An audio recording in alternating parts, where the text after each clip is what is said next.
Welcome to the A-Game Podcast. I'm your host, Stephen Griffith, where I help you bring your best to be your best in business, relationships, career, health and fitness, anywhere you want to excel. Today, we're diving into one of the biggest challenges high performers face, controlling their mind and emotions under pressure. Whether it's a high-stakes presentation, a clutch moment in sports, or just navigating the stress of daily life, how you respond in these moments determines your success. But here's the thing. Pressure isn't the enemy. It's a signal. And if you know how to work with it instead of against it, you can actually train yourself to thrive under stress. And after today's session, you don't have to leave it up to chance. There are proven science-backed strategies to help you stay focused, calm, and in control, even when the pressure is on. In this episode, I'll show you how to turn stress into fuel, harness your mind and nervous system, and teach you the same tools I've used with elite athletes, top executives, entertainers, and the military to perform at their best. Have you ever stood on the edge of a high-stakes moment, heart racing, palms sweating, knowing that everything depends on what you do next? The game-winning shot, a tough conversation, a big meeting, and instead of rising to the occasion, your mind locks up, or worse, you're stuck in fog, unable to get moving. What if I told you that chaos in your mind doesn't have to control you? What if with just a few powerful techniques, you could flip the switch, take control, and own the moment every single time? Today, we're diving into the science of high-pressure performance. We're cracking open the secrets of your mind and your nervous system and giving you the tools to sharpen your focus, master your emotions, and deliver when it matters most. Stay with me, because by the end of this, you'll never face pressure the same way again. Let's start with looking at what controls everything, your mind and your nervous system. The autonomic nervous system drives every high-stakes moment. It has two parts. The sympathetic nervous system, which we'll consider your accelerator. The parasympathetic nervous system, which we'll talk about as your brake. Let's go into the details a little bit more. The sympathetic nervous system, the accelerator, is the fight, flight, or freeze. It revs your heart, pumps your adrenaline, and primes you for action when you're excited or freaked out. It gets you ready to perform. The parasympathetic nervous system is the rest and digest or stay in play system. It slows your heart, it calms your breath, it refocuses your mind. When your central nervous system kicks in, the physiology is identical between the feeling of confidence and excitement versus stress and anxiety. Your heart rate increases, breath quickens, energy spikes.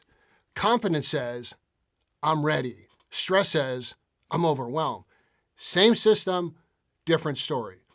Neuroscience shows it's all in your internal dialogue. It's all about what you're telling yourself in those moments.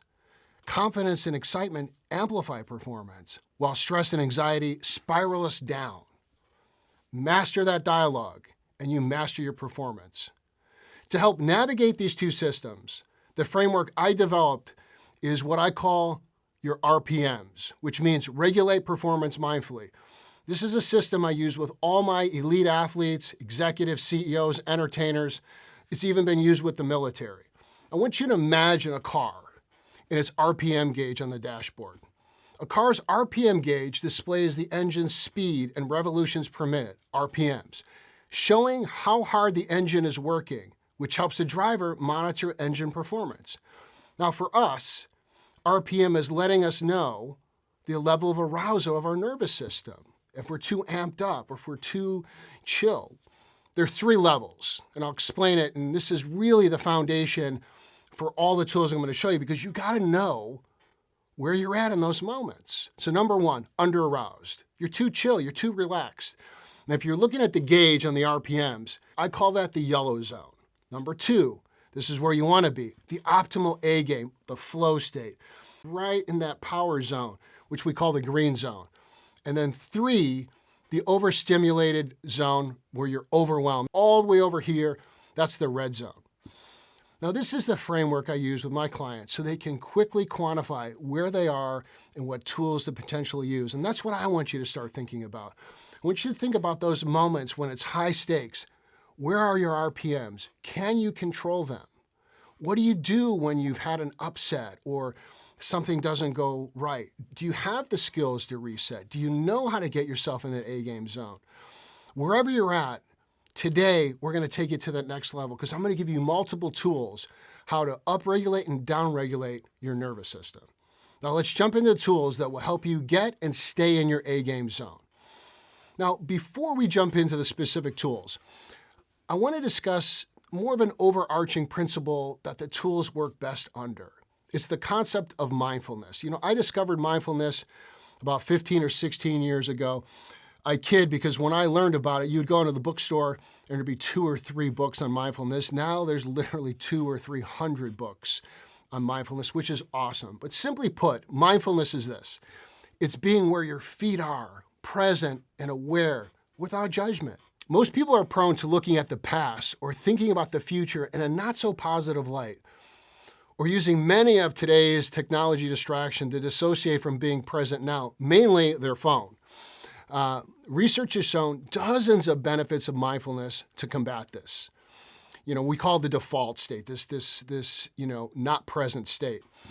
Increased happiness, resilience, less stress. The list goes on. But the one most important benefit to talk about and highlight today is when we're mindful, we have increased attention under pressure. I'm going to say that again, increased attention under pressure. Mindfulness is a state that strengthens the prefrontal cortex, the brain's rational hub, to tame the emotional limbic center, right? And ultimately, the more mindful we become, we start responding to situations instead of unconsciously and emotionally just reacting. And that's a game changer for our performance. This is important because one of the main issues when you're in high-stakes situations is that you can have a tendency to futurize negative outcomes and second-guessing yourself, which raises RPMs, activates the sympathetic system, and taking you out of the A-game zone. I coined the phrase timefulness when I wrote my book, The Time Cleanse by McGraw-Hill. It's an expansion of mindfulness in a very specific way. It means being present, aware, and intentional with your time. All the tools I show you today is really about being in the moment, understanding where your RPMs. You see, you have to be mindful. You have to be present and aware to first say, gosh, am I in the right zone? Am I too stimulated? Am I too chilled out? Or am I in that perfect zone? And then when you're there, to be able to monitor it to see if your RPMs are going too high or too low. Now, one thing that will greatly enhance your presence is meditation. It's a fantastic tool to practice being present and increase your mindfulness skills. We're going to do another podcast on meditation, but I'll say this right now. There are many forms of meditation, and I invite you to find the one that works for you. And in the show notes, I'll provide a guided meditation so you can get started right now.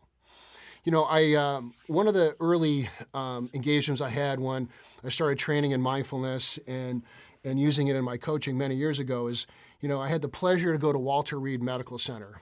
And the reason I went there is it was the beginning of the Iraq War, and I knew somebody that was injured and was at the hospital.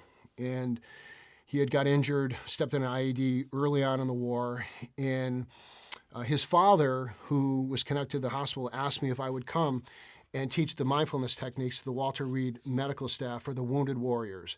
Now, these are amazing people. I mean, my personal connection to the military and being a patriot, being an American, really changed when I went there. Because when I first got to that hospital, I walked into the cafeteria and I saw dozens of men and women with multiple limbs missing.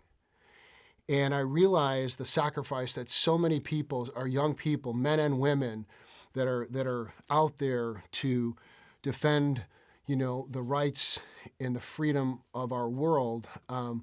It just really touched me being there, and then meeting the staff and being able to give them some tools to regulate themselves, to be more resilient. It was just an honor to do that. And so these tools are being used everywhere.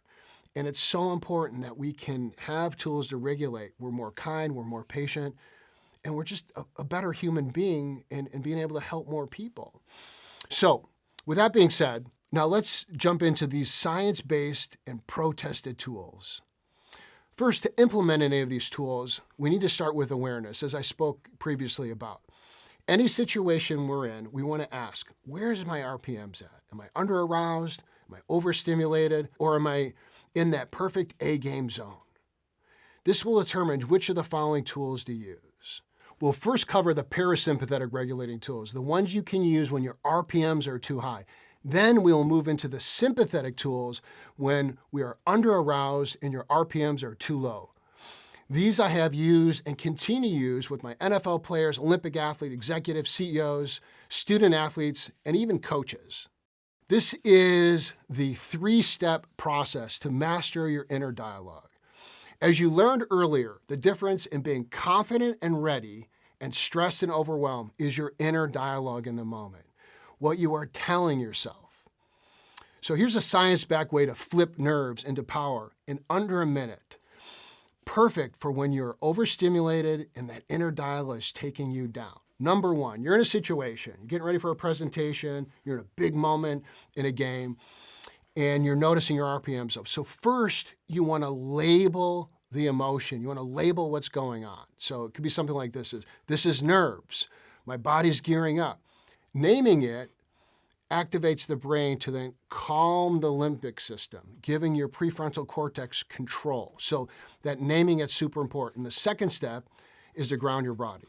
And that's taking 2 or 3 diaphragmatic breaths, exhaling through your feet, just imagining that tension going through your feet out of your body into the earth. We will go into detail shortly on all these breathing tools and more. All right? I just want you to know that we're going to give you tons of breathing tools. And number 3, reframe the situation with this. I'm ready. This is my moment. Whatever your phrase is. So how does this work? It activates areas of the brain that calm your sympathetic nervous system, okay? This is what it's doing. And when can you use it? Practice for a big moment, a game, speech, tough talk, anywhere where the pressure's on and you notice your RPMs are super high.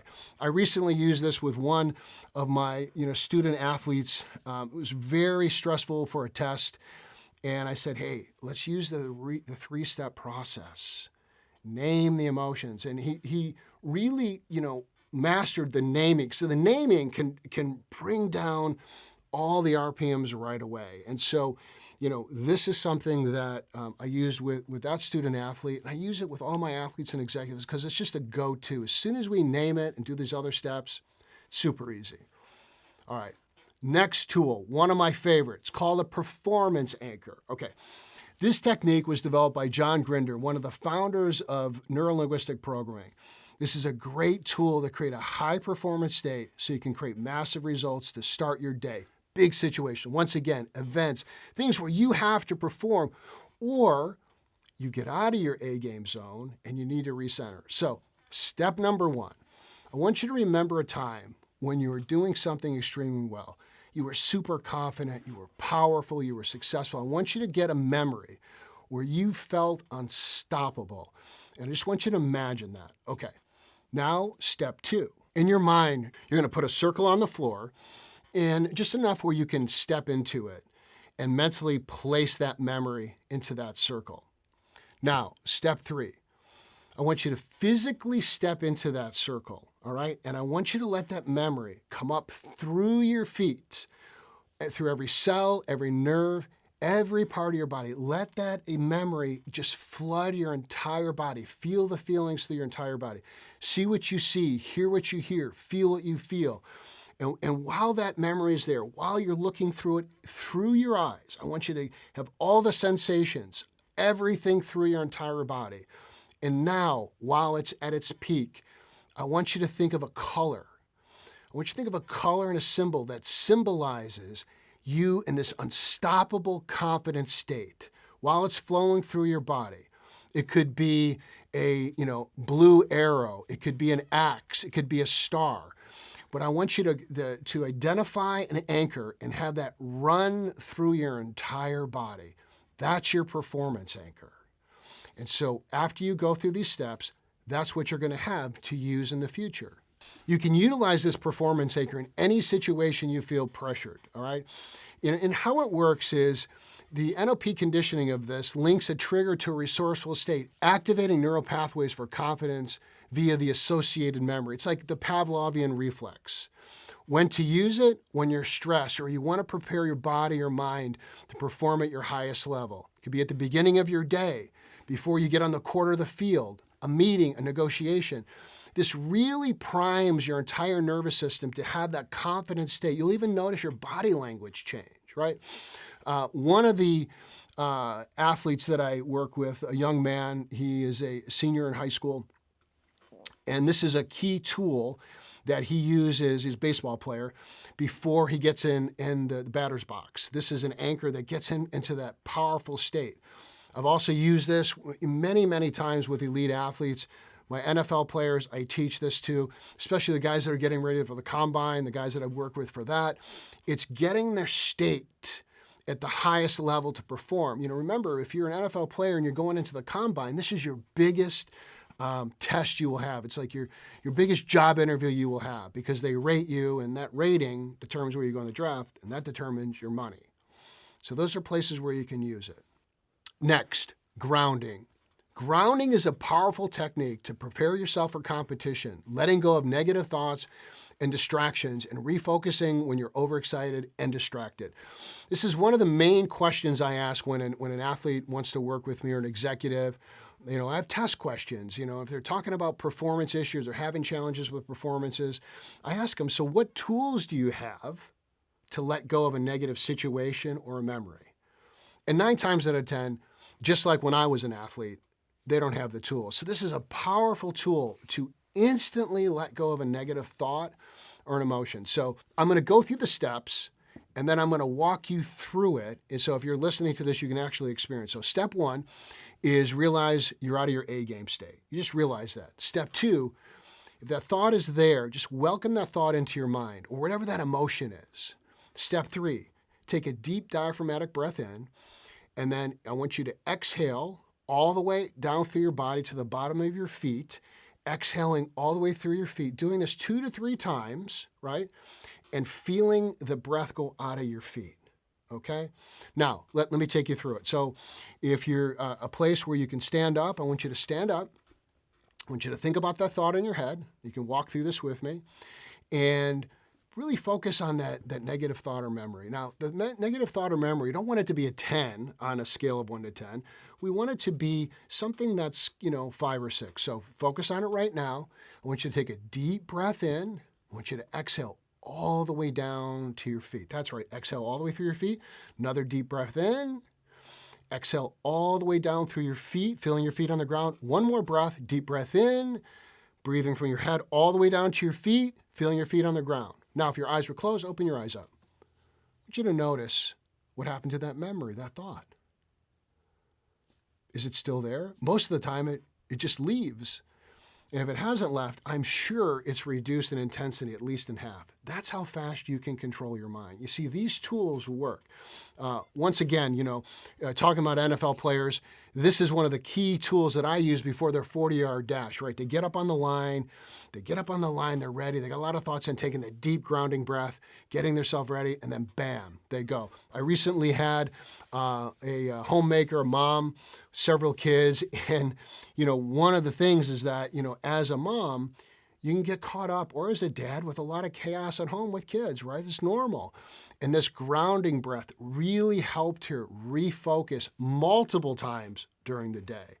So grounding is one of those go-tos that can instantly get yourself back into your really good A-game zone. All right, next. Now, the 4-7-8 breathing is one of the best tools to instantly reduce stress and anxiety. How many times you heard the old phrase, things are stressful, take a deep breath.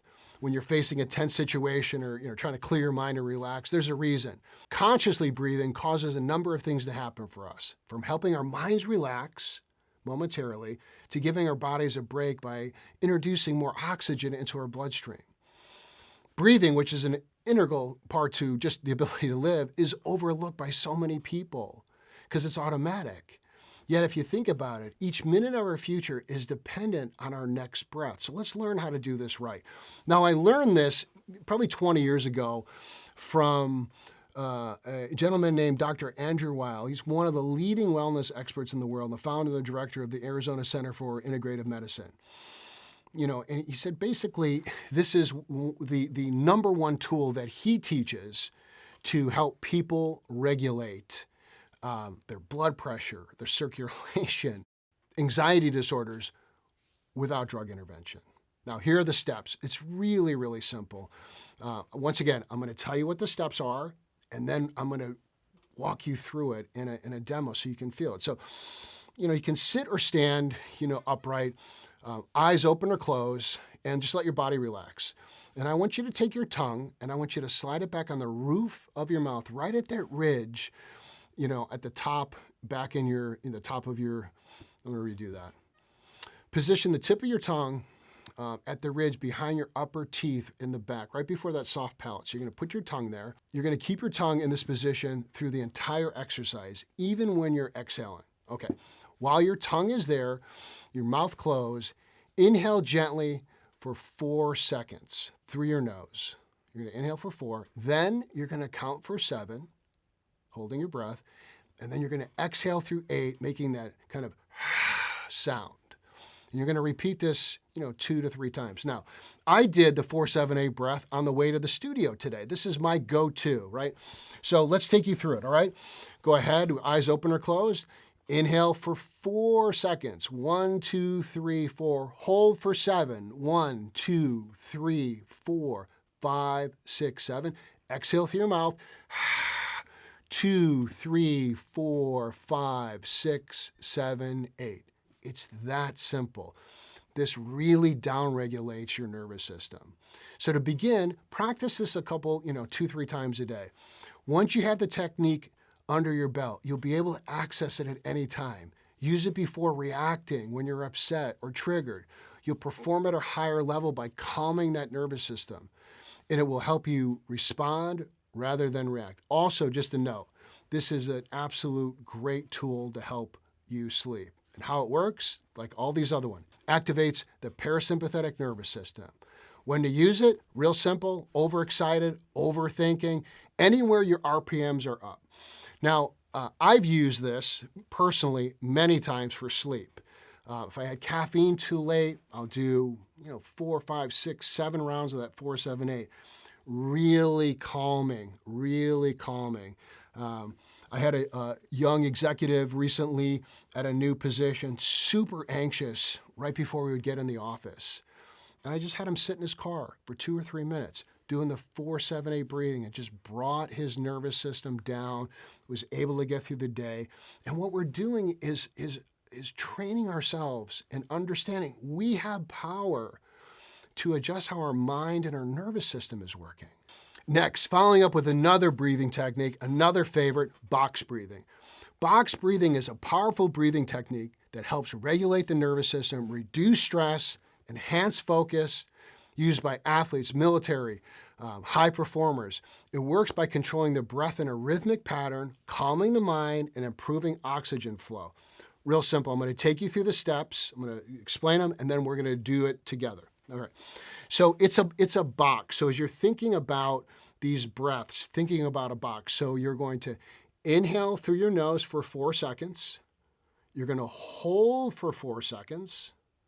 You're going to exhale for 4 seconds.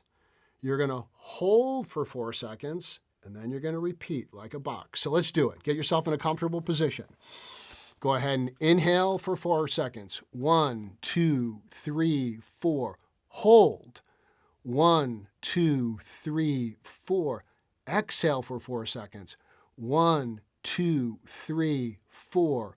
Hold. 1, 2, 3, 4. There it is. That's the box breathing. This is a supercharged breath technique. So how it works, box breathing activates the parasympathetic nervous system, which counteracts stress, lowers cortisol, and enhances concentration. It improves oxygen exchange, stabilizes the heart, and increases resilience under pressure. And the mechanism, is pretty simple. It balances that O2, CO2, and it steadies that heart rate, sharpens focus, and really through this rhythmic control of the parasympathetic nervous system. When to use it? Before a high-stakes presentation, a competition, to recover from a stressful event, to help yourself, again, sleep. This is super powerful, and you want to do this anywhere from 2 to 5 minutes. And I do it after my workouts just to train my body to calm myself down.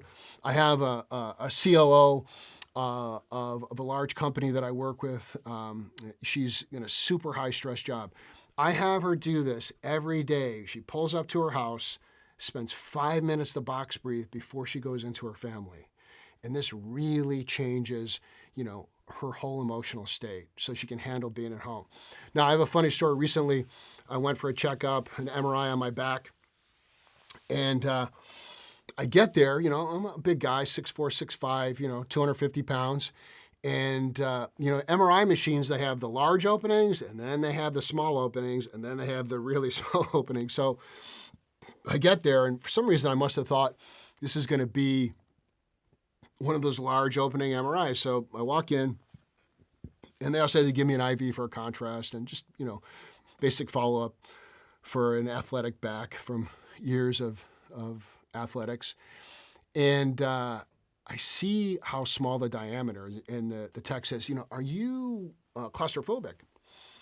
And I've had many MRIs, but man, this was going to be a tight fit. I'm like, no, but so I took about 3 minutes, box breathe, got my nervous system relaxed, got in there, put the headpiece in, strapped me in. And as I was going in, right, my whole body is just like getting smashed in there. Now, I'm not claustrophobic, but when you're smashed in this like tuna can and the top of the machine is a 1/4 inch from your head, I think a lot of people would get dysregulated. Now, doing the box breathing really calmed me down, so I was fine. And then when I was in there, if I found like I was getting a little agitated, I threw some 4, 7, 8s in there. By the end of it, I was nearly sleeping. So, even your coach is doing this because, hey, I'm human too. I'm going to get triggered. These are tools that will rapidly affect your nervous system. The last breathing technique for today is cyclical sighing. I learned this from Andrew Huberman from his podcast. He's a Stanford researcher. He actually did the research on this. Cyclical sighing is a controlled breathing technique effective for reducing stress, anxiety, improving mood. You want to use it when you're feeling overwhelmed, tense, or need quick relaxation. It can also help, again, improve sleep and focus how to do it. Now, you're hearing a lot of these tools that overlap on when and how they use, because you're going to find that some of the tools work better for you than others. And that's why I'm giving you multiple tools to practice to do your research. So here's how you do it. It's very simple. You inhale through your nose until your lungs are about 80% full. Then you take a second shorter inhale and expand the lungs, and then you slowly exhale through the mouth. And you're going to repeat this for anywhere from 1 minute to 5 minutes, focusing on slow, controlled breathing. Now, I'm going to demo for you so you can see actually how you do it. So you're going to sit, you're going to inhale like this. You're going to take a second inhale. Inhale.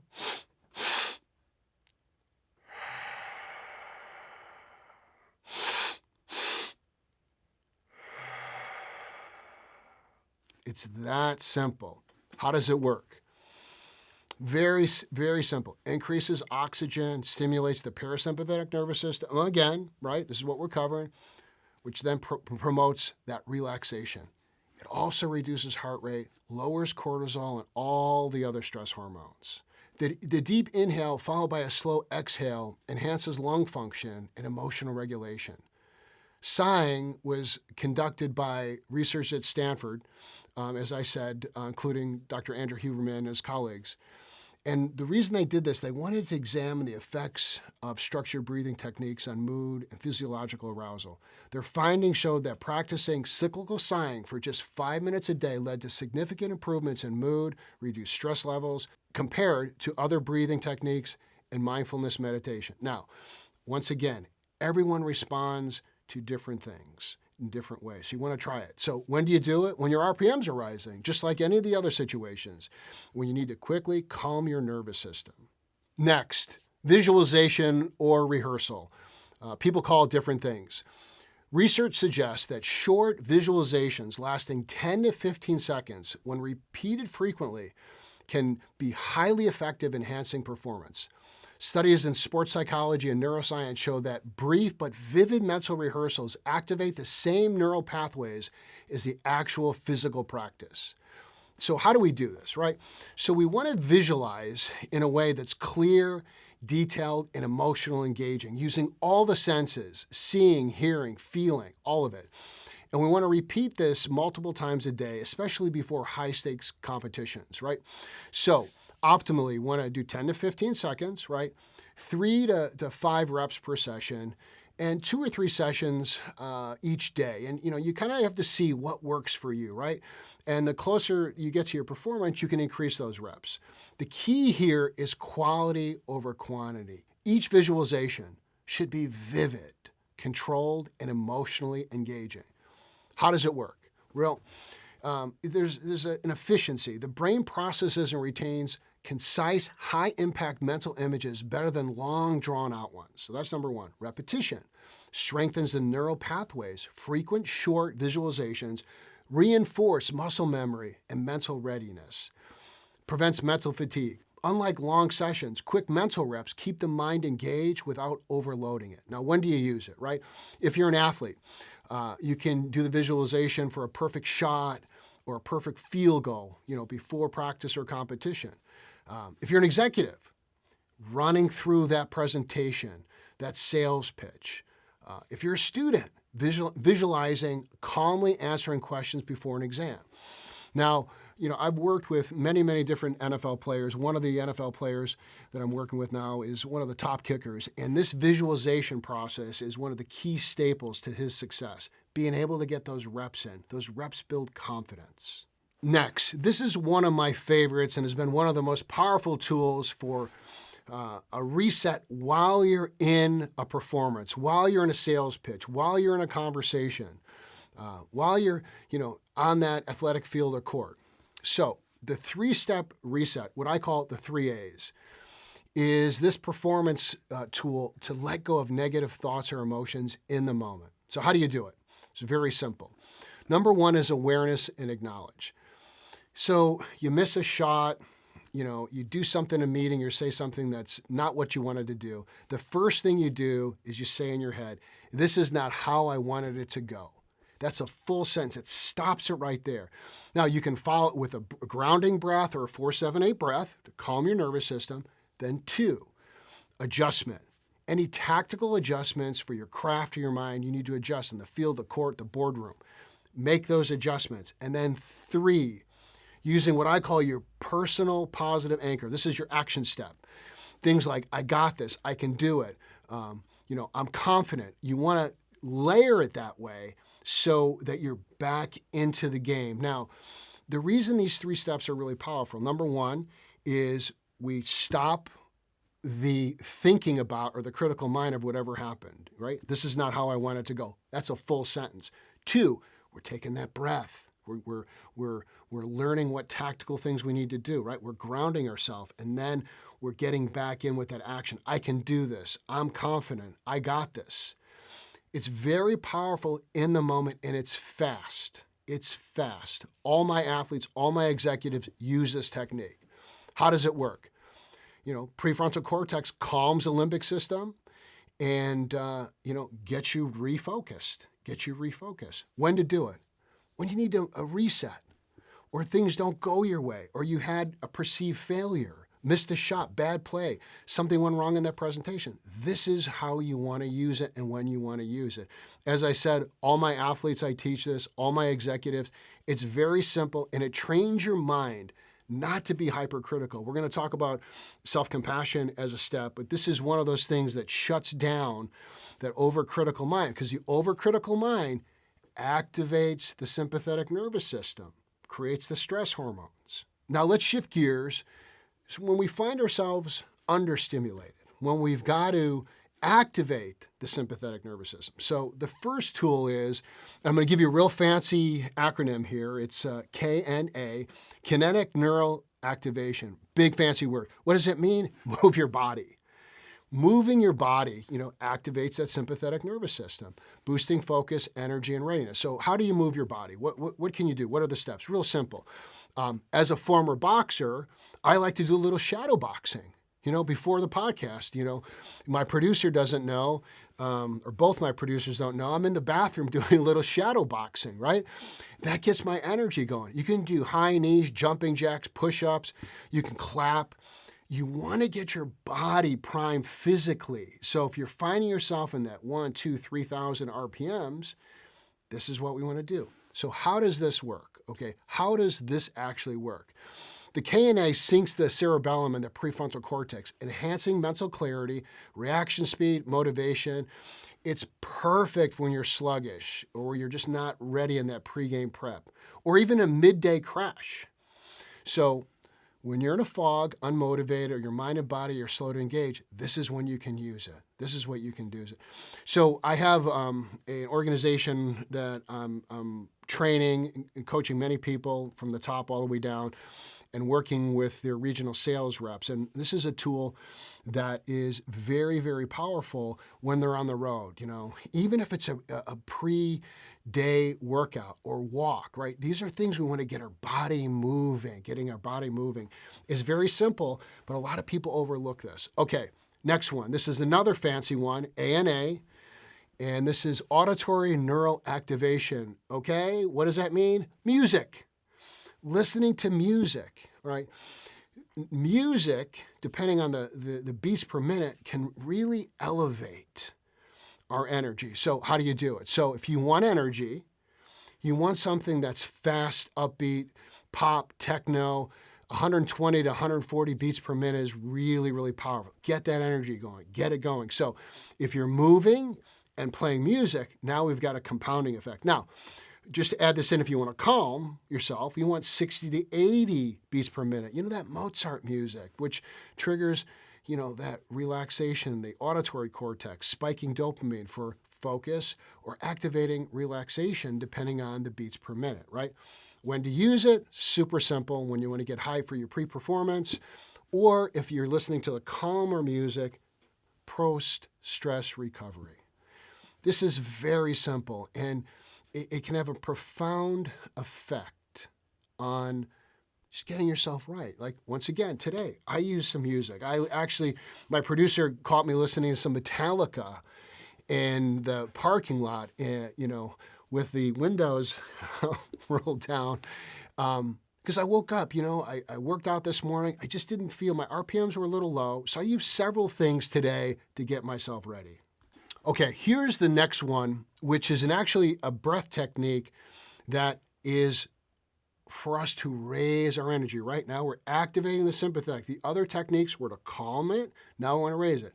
So it's called the breath of fire. It's a pranayama breath technique, and it involves rapid, forceful inhalations and exhalations through the nose. Right. And so I'm going to take you through the steps and I'm going to show it to you. So you sit comfortably, straight spine. Take a couple of deep breaths in and out, and then you're going to do this. I'm actually going to demo it right now. It's rapid inhale and exhale, and hopefully you'll be able to hear it and see it on the mic here. So it goes like this.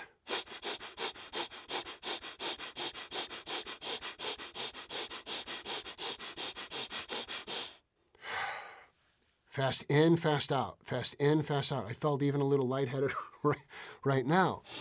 This is going to really get you going. And so do 20 to 30 breaths, rest a little bit, and then do 2 to 3 sets. And if you get too amped up, then just take a couple slow breaths. How does this work? The practice activates, again, here, the sympathetic nervous system, increases heart rate, blood pressure, energy levels, which then enhances that physical and mental performance. It primes your body for action. This is an excellent tool for athletes. It's an excellent tool for really anyone that is not in that space or, listen, didn't get enough sleep. Maybe you're hungry, you're fatigued. This is a quick energy boost. When to do it? When you're feeling sluggish, when you want that second wind. Start of the day, middle of the day, you need reset. I used this recently on a long drive. And I noticed I was getting tired, and I still had an hour or two to go. And so pulled over, did get a little caffeine, so we're doing the compounding effect. And then I did a couple rounds of that. And then in about 30 minutes, did another couple rounds. It kept me wide awake and alert for the rest of my drive. Next, Self-compassion. Now, we just did a whole episode on self-compassion, so you can refer to that, but I do want to cover it here. So what is self-compassion? It's being there for yourself in the face of setbacks, adversity, or things just don't go the way that you wanted. And it's like being there like a good friend or coach would be. And it's the opposite of the critical mind. Critical mind activates the sympathetic nervous system. The self-compassion activates the parasympathetic. So here are the steps. Like I said, we did a full hour on this, but I do want to review it here. Number one, mindfulness. Being aware that there's a challenge going on, right? Not over-identifying, not disassociating. Step two, understanding what we call common humanity. What you're going through is normal. It's totally normal. Three, kindness in action and words. Phrases like, may I be at ease, may I trust myself, may I have the confidence to move forward. And then step four, the performance step, just review whatever situation is, what are the learnings, the teachings, and get back in there. How does it work? It's the rest and digest system. It's activating the parasympathetic system. It lowers cortisol, right? So I know we're talking about, bringing your sympathetic system up, but this is kind of one of those universal tools. You can use it anywhere. Really great when your RPMs are high, but even when your RPMs are low, and you've got some negative talk in there, you can still use this. So when to use it? When you're beating yourself up or being overcritical. Maybe you're prepping, for an event or a presentation and you're over-focused on the past, the day before, or you're feeling shame. This is super effective. In the last episode, I talked about one of my good friends who, had a cancer diagnosis, used this tool through his treatment. He's recovered. But he told me, he said, it really calmed my nervous system. It really gave me help. Another one of my clients, she's a senior playing Division I softball. And I've worked with her for 4 years. And she's had her ups and downs like any athlete does. But, recently when I was working with her, she said, I had a really bad couple at bats. But here's the thing, Stephen, I wasn't beating myself up. I wasn't giving up. I used the self-compassion. The third or fourth at bat, I got a triple. And man, I was happy about that triple for her, but what I was more happy about is her learning to take care of herself on and off the field. When I work with these student athletes, why it's a passion for me, I didn't have any of these tools when I grew up. And I had a lot of, pain and suffering because of that. And it's really what my commitment is for young athletes and all people, but to give them those tools, those life skills. Man, things weren't going well, and she stayed in it. She used that self-compassion. Now, the next tool is a personal favorite, something that I've been using pretty much my whole life and became trained in it, a couple decades ago, and it's hypnosis. I think one of the most unutilized tools to rapidly help performance. So what is hypnosis? Hypnosis is a state of focused attention and heightened suggestibility, often accompanied by deep relaxation. It works by bypassing the critical analytical part of our mind and accessing the subconscious where habits, emotions, and deeply ingrained beliefs reside. Hypnosis uses verbal suggestions, visualization, and relaxation techniques to help an individual enter this trance-like state. In this state, the brain is more receptive to positive suggestions, making it an effective tool for changing behaviors, reducing stress, overcoming fears, and improving performance. Now, I'm going to pause here for a second. I want to just mention how I was introduced to hypnosis. And I actually forgot about it until a couple years ago. So as a college athlete, I was an undersized athlete out of high school. I was tall and skinny, no scholarship offers for football. So I went to a junior college and then just dedicated myself, built myself up. And in the second year, had quite a few Division I offers. And then about mid-season, I ended up tearing my hamstring. Now, I recovered enough to still play we had a championship bowl games for junior college back then and played and still had a lot of Division I offers, which was awesome. But I had the top offers, and then these were back then what we call 1AA or the lower tier.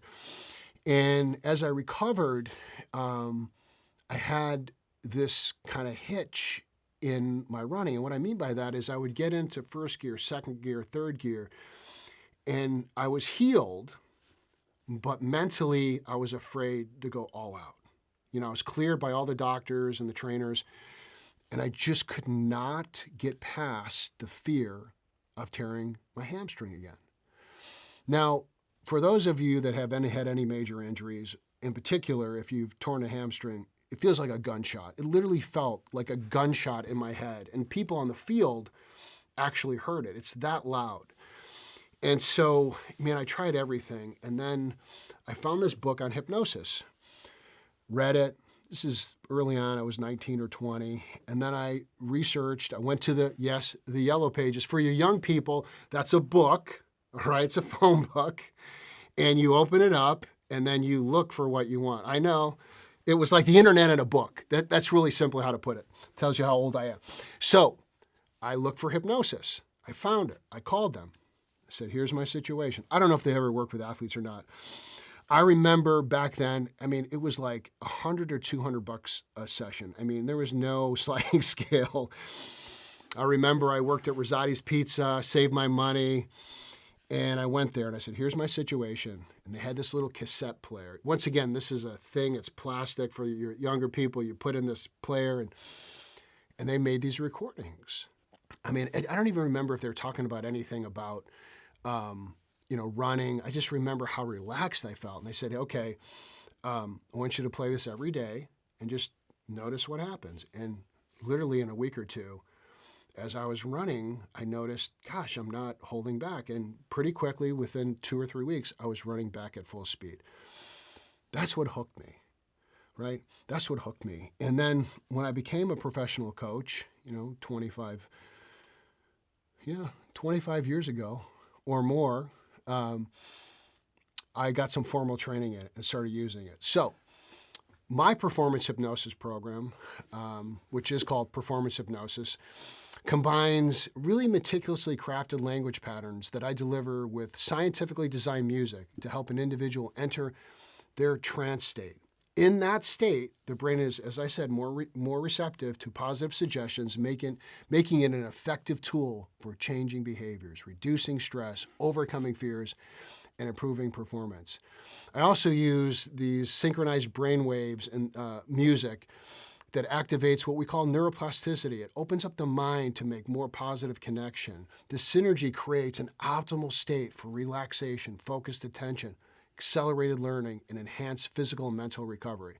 Now, as a gift, I'm going to put one of my tracks in the show notes where you can listen to. My hypnosis album that I created is on Audible. It's got 17 tracks covering everything from sleep, confidence, stress reduction, motivation, and many more topics to help you increase your performance. This is a tool, as I said, is super underutilized. And when you combine it with these other tools, it's got a compounding effect to reduce stress, getting into that performance state. So how do you do it? It's really simple.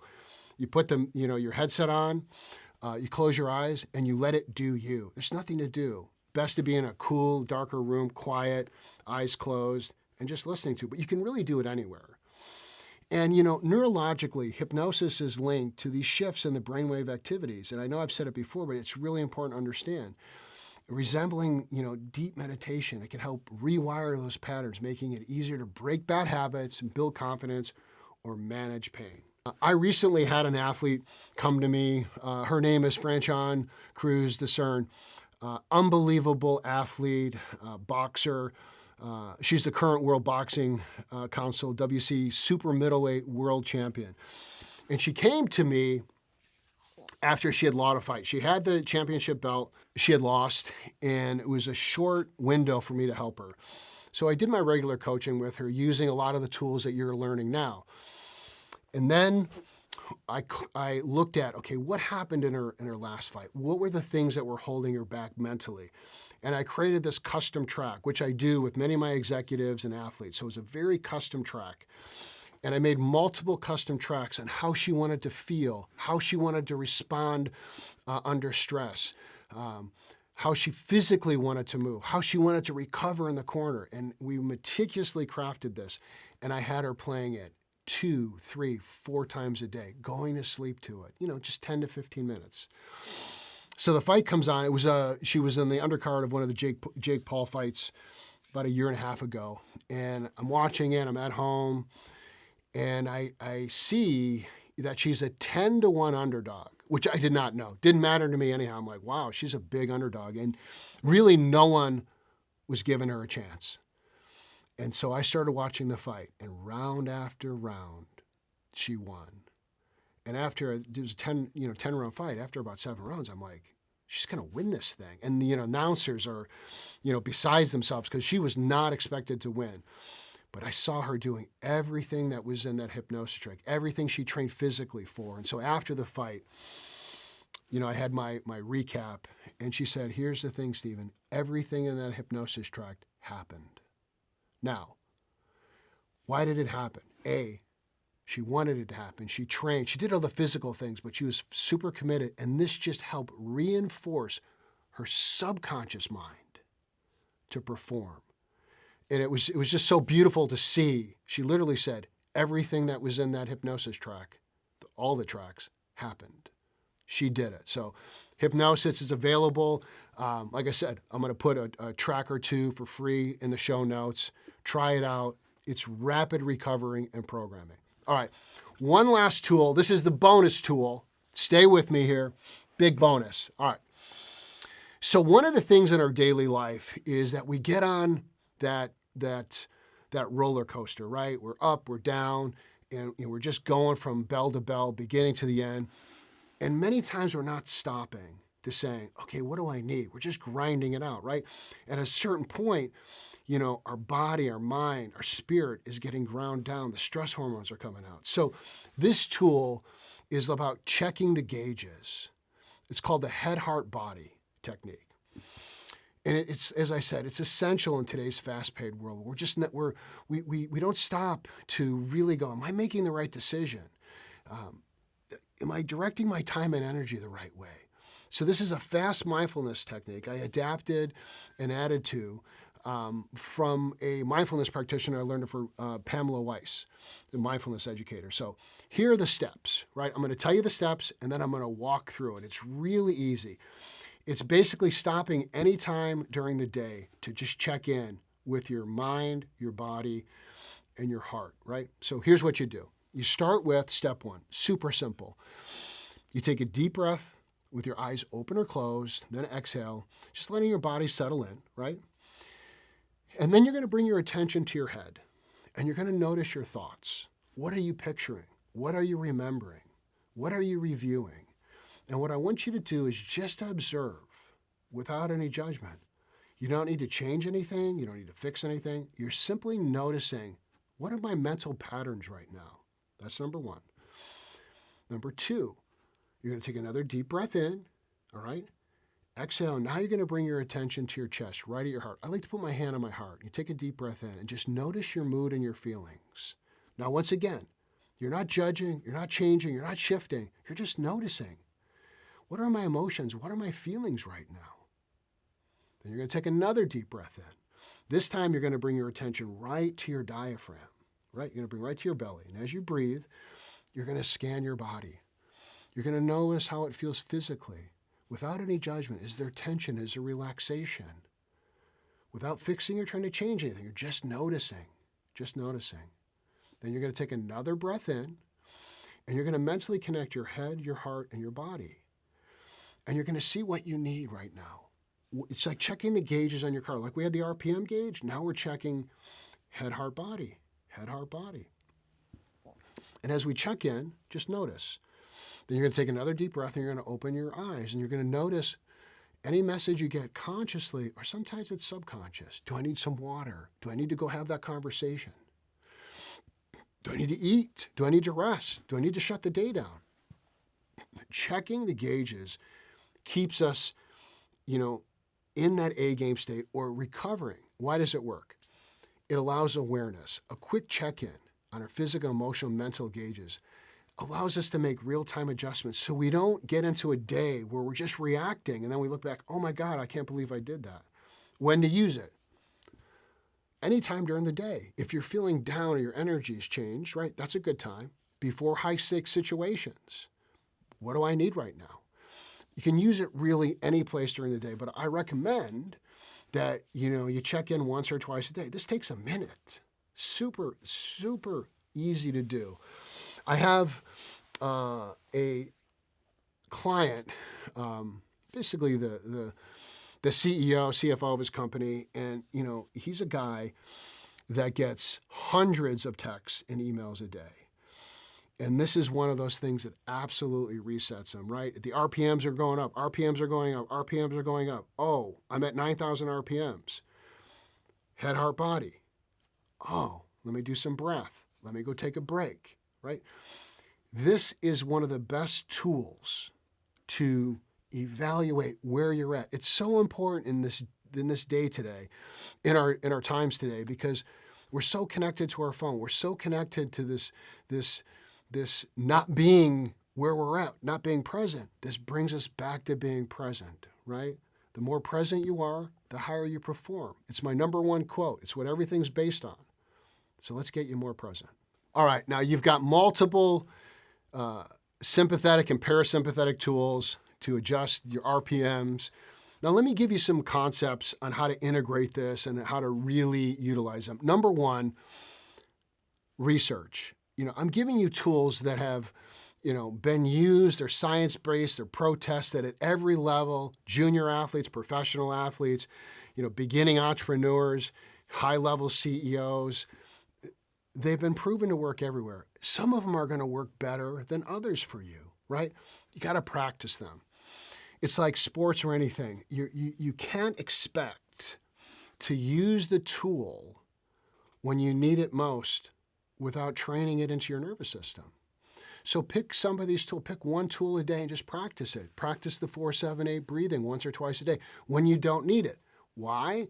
Now it's in your nervous system. And one of the things is you might be first become aware that you needed it and didn't use it. Awareness is a first step. But if you practice, it's going to be very easy. Number two, sometimes we can go back to past upsets and rehearse using some of these tools. Oh, I had this upsetting conversation. Let me mentally rehearse what I would have done differently. So it's a bit of practicing, but in old situations, just to get it into your nervous system. And then in this, be compassionate with yourself. These are new tools, right? A lot of times when we're adjusting our nervous system, when we're using tools, we can be hypercritical on ourselves. Be kind to yourself. Use the steps of self-compassion and give yourself some grace and start integrating these things into your life. And then this other concept that I want you to be aware of is what I call layering the tools or combining. So you've got lots of tools. So let's give you an example. So you're in a high stress, you're getting ready for a meeting, all right? So use the 3-step changing your mental dialogue, right? Oh, you label it, you take a 4-7-8 breath, you re-engage with some powerful self-language. We're layering them, right? Grounding breath, right? With visualization. Layer them, see what works for you. But when you put 2 or 3 of these techniques together, it's not 1 + 1 + 1 = 3. It's 1 + 1 + 1 = 40. So this combining layering effect is very powerful. And then as you go through, notice the changes. Oh, this really works well. This doesn't work as well, or what situations they're in. And, I know today we're focused on high performance. Really, all these tools, what is it doing? It's keeping us in a regulated place. What's the benefit of that? Kinder, more patient, less reactive. I mean, if you were like me going out into the world, you see what's happening out there. People on their phone, people less patient, less kind. We can do better. These tools will help us do better. So, share this episode. Give these tools to your family, the people you work with. It's going to change the environment because the more regulated we are, the more relevant we can become. What is relevant? Connecting to our gifts and talents for the need of the time. The more we can be of service. But if we're dysregulated and stressed out, we're in survival mode. We're not in service mode.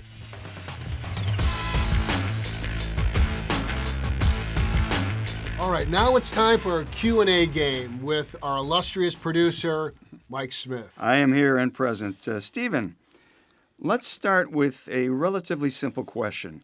Why does pressure impede performance?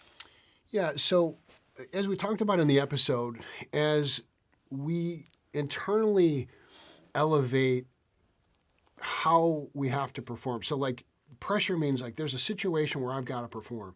And as we internally start having that dialogue, those RPMs can start going up, right? Why does somebody practice exceptionally and then get in the game and falter? Why does that happen? Nothing's changed in their physical ability and their craft.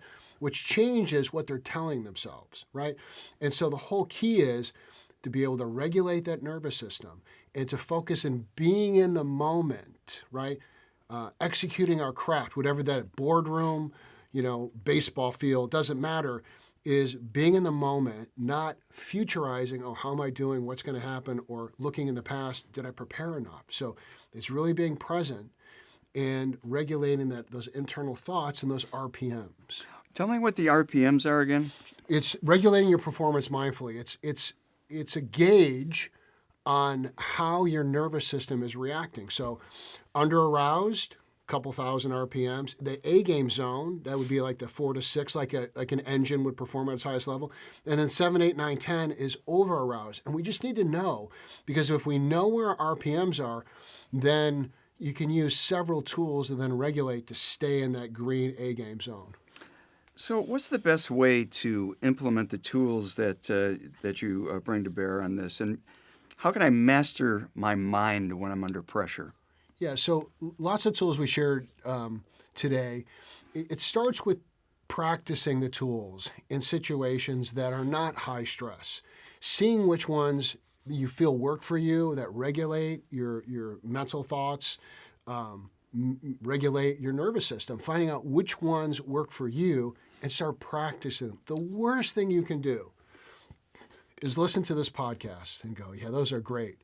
Then get in a high pressure situation and go, what was that 492 breathing? And right. I got to ground myself to the chair, or no, you've got to be able to, okay, oh yeah, let's use that. And then as you use them more, they become automatic.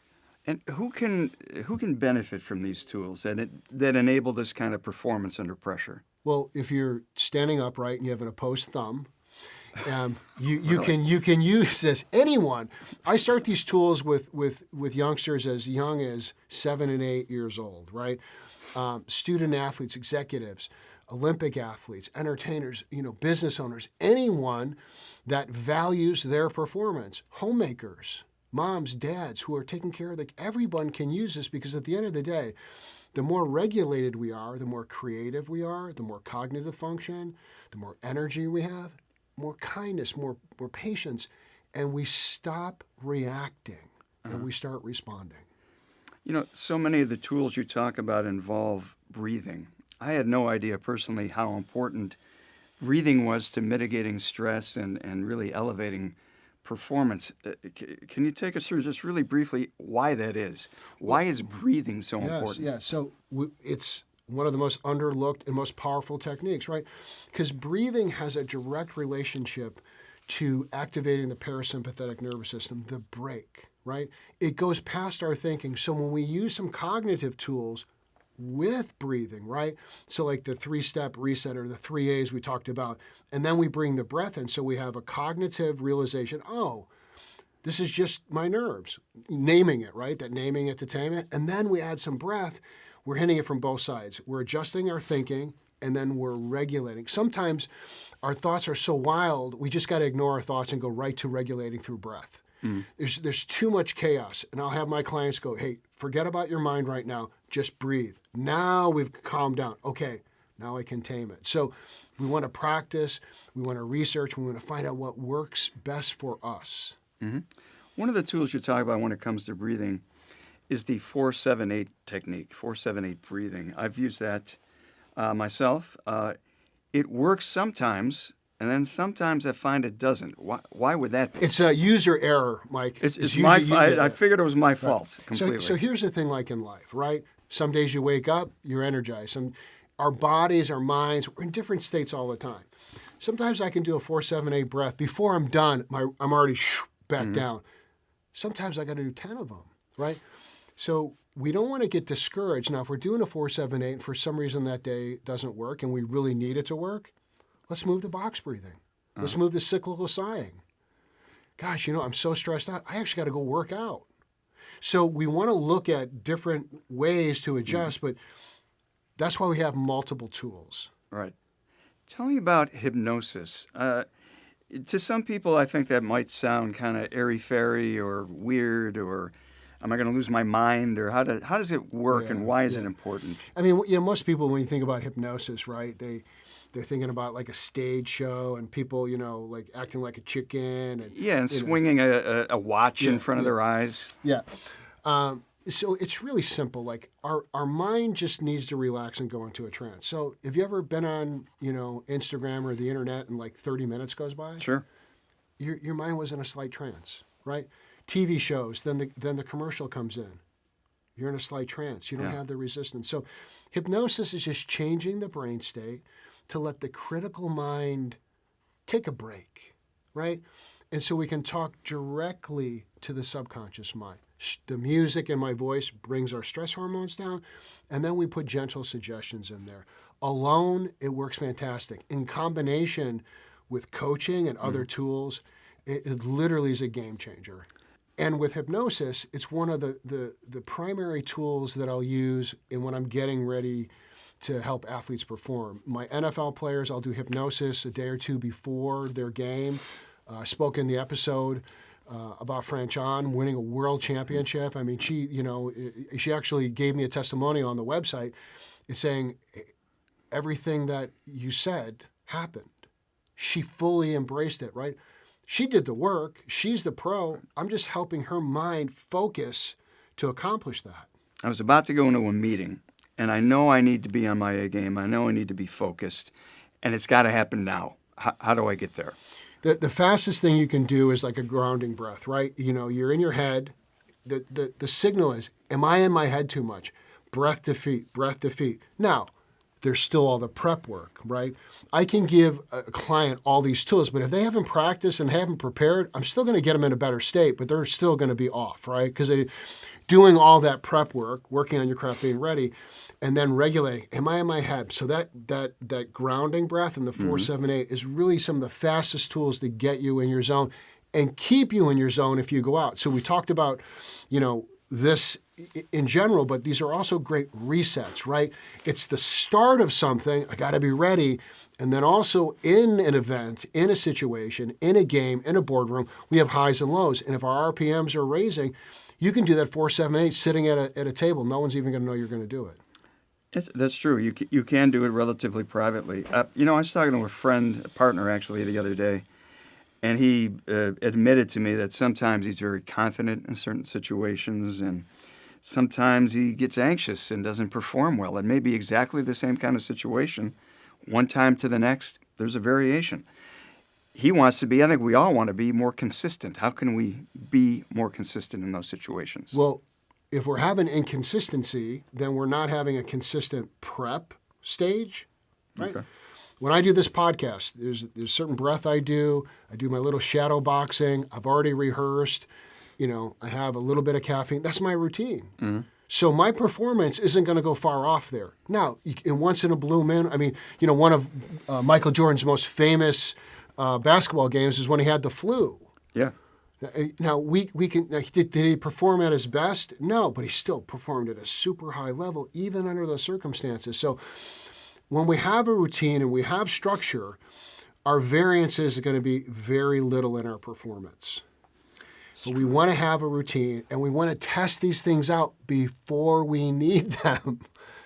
And go, yeah, this works, but it's a little slower. God, the box breathing works, but it takes 5 minutes. Mm-hmm. The 4-7-8 works better than the cyclical sighing or whatever it may be.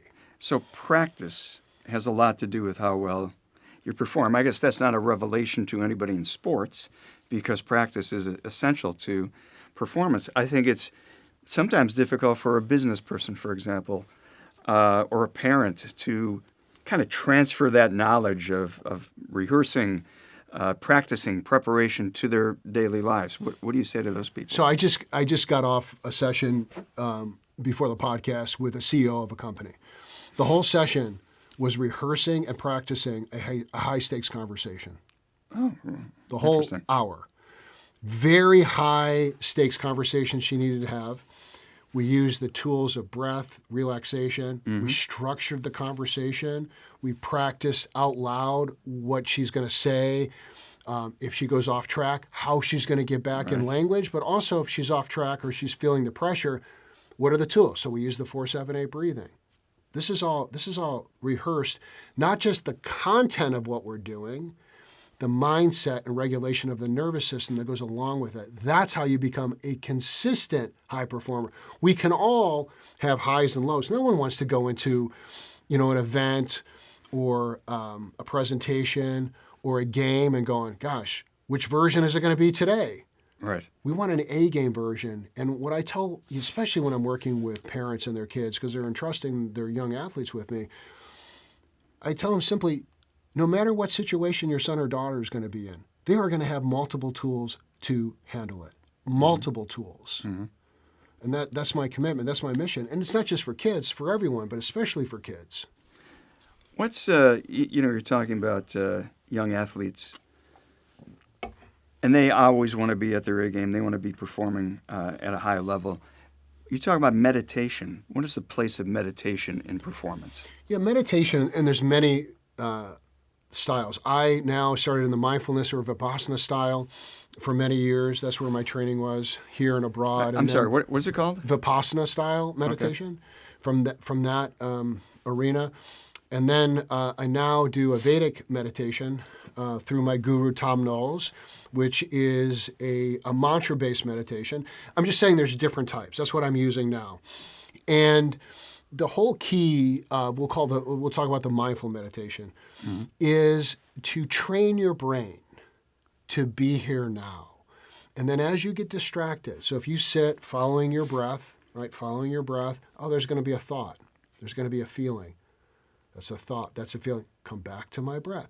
So it's training us to be here and now without judgment and awareness. And if we get distracted, we come back. What does that do?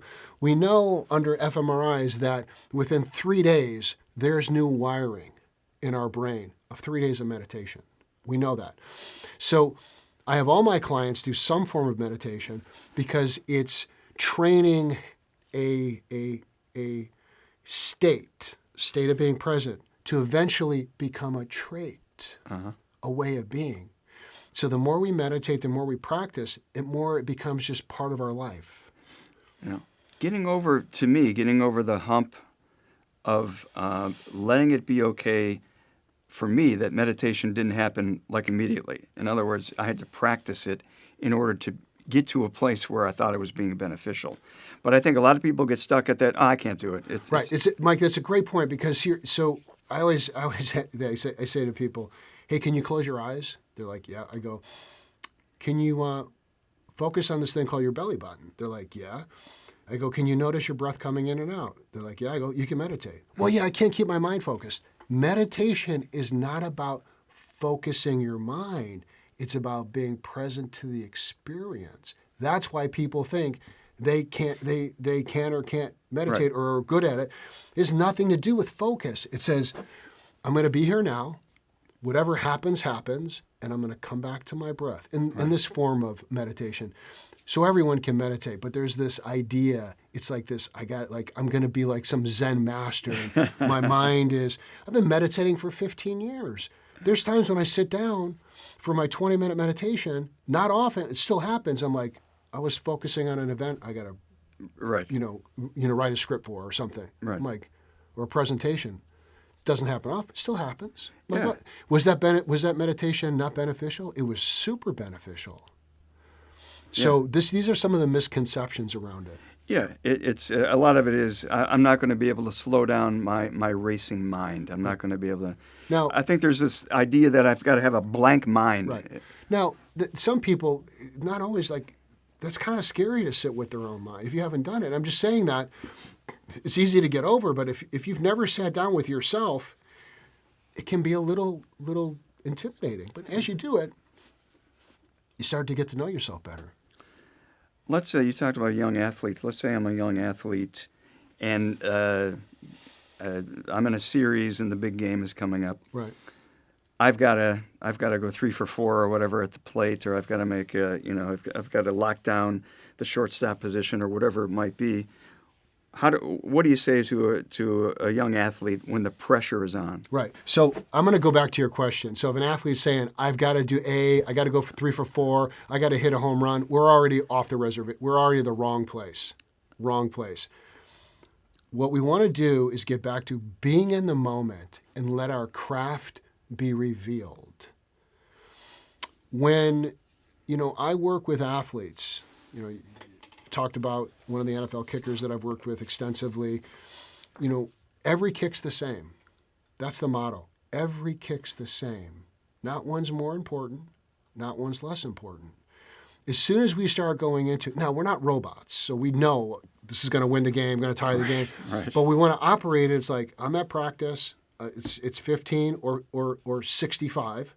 We change our physical.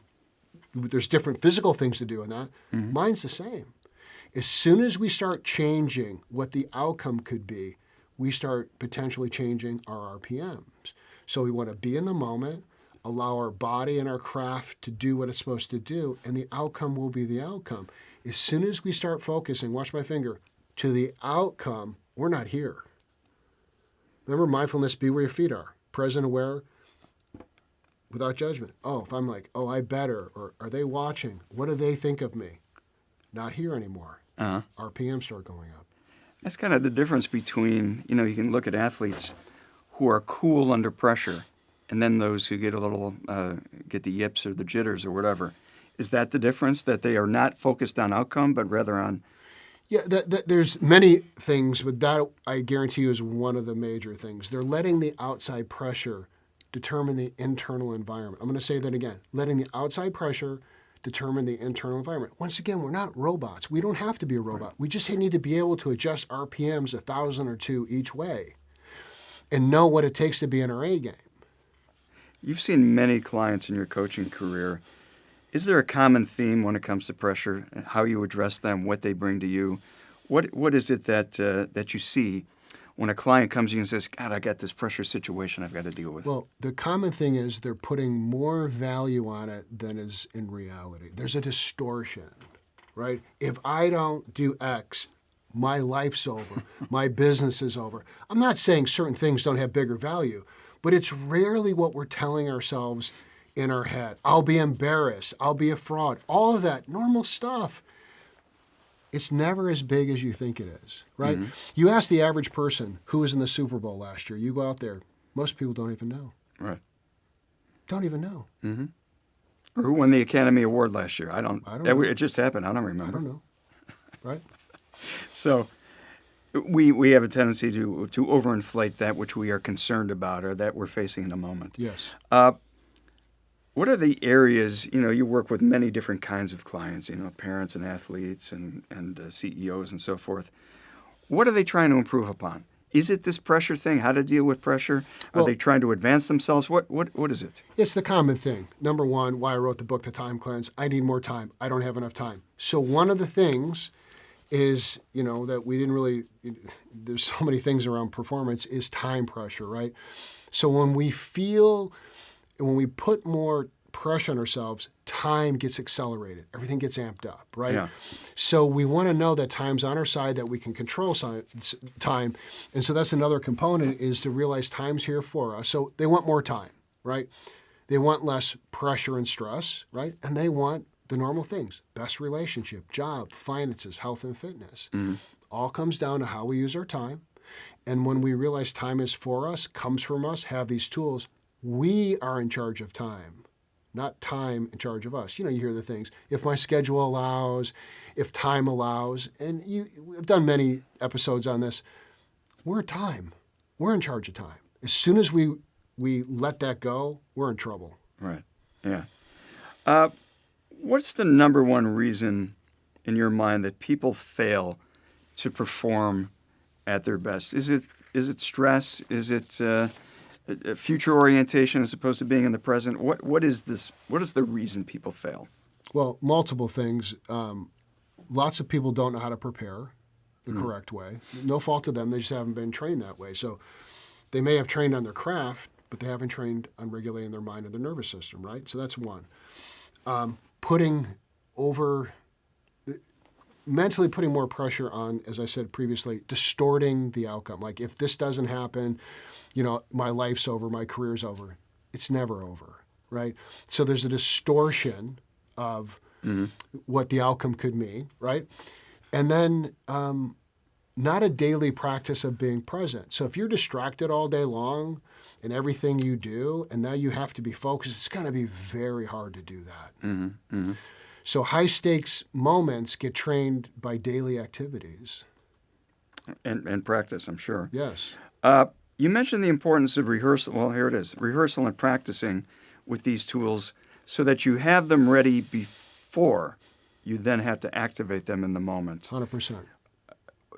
That's important for what reason? So like any athlete, we'll start with the athlete. I was an athlete.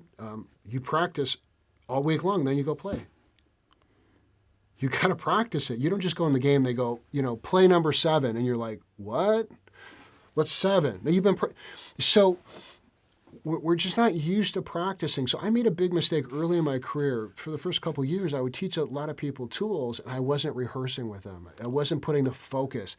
And then I saw like this hit and miss. I'm like, oh man, I missed it. So I corrected that. Anything I teach now, I'm practicing. I teach a communication technique, we practice it. Teach a breath, we practice it. We visualize when we can use it. Oh, I want you to imagine that that conversation you had yesterday where you were stressed out, you're out of control. Now I want you to imagine it. Now let's do a couple breaths before that conversation. We're embedding it in the mind. We're getting it ready. We're greasing up the tracks. So let's imagine right now that I'm coming to you and I've got, I'm just stressed. Yeah. I feel like I'm under pressure. Yeah. It's a work situation. It's a family situation. I just show up at your door and you're coaching me.